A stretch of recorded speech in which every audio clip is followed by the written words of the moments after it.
นี่นายตื่นได้แล้วนะถ้านายไม่ตื่นแล้วก็ฉันน่ะ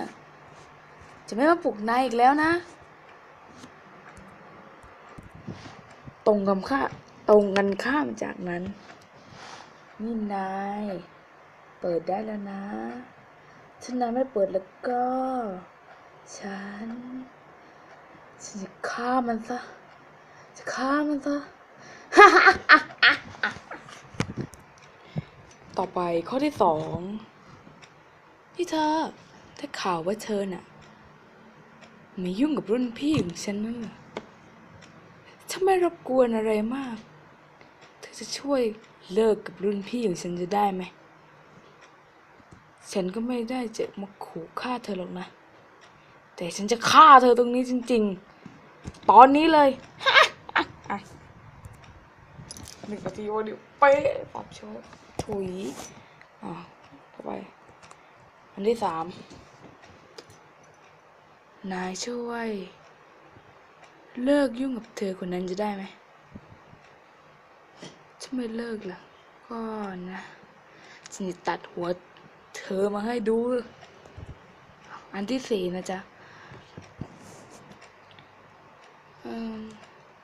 ทำไมกันทำไมนายไม่เชื่อฉันแล้วทำไม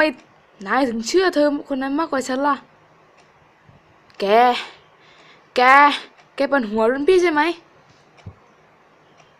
ฉันจะฆ่าเธอทิ้งซะแกต่อไปข้อที่5นะจ๊ะมี5ข้อที่5นี่โคตรยาวเลยวันนี้สนุกมากถึงจะไม่มีเธอมากับรุ่นพี่อย่างเดียวคงสนุกกว่าแต่รุ่นพี่มันจะชวนเธอมาด้วยทุกทีเลยอ่ะถ้าอย่างนั้นแล้วก็ฉันจะ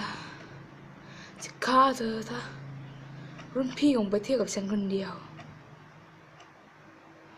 ในใจถ้ามั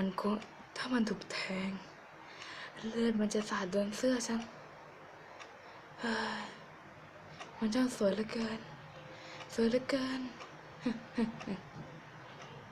เอาล่ะ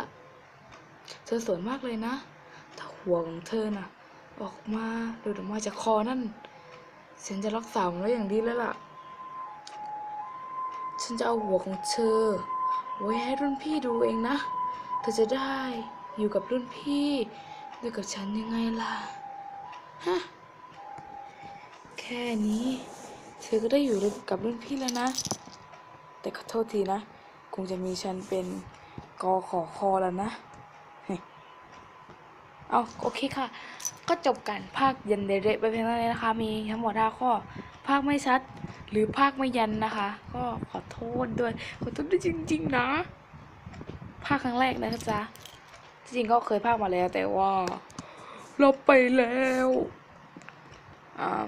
ขอโทษเรื่องเสียงไม่สุดนะคะโอเคค่ะบ๊ายบายก็ฝากติดตามกด Subscribe กดไลค์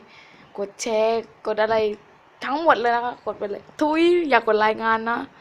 ขอมาถ้าทำรายผิดเนาะโอเคลาไปก่อนแล้วค่ะบอกลารอบที่2แล้วโอเคบายบายละติดตามคลิปอื่นของเขาด้วยนะบายบา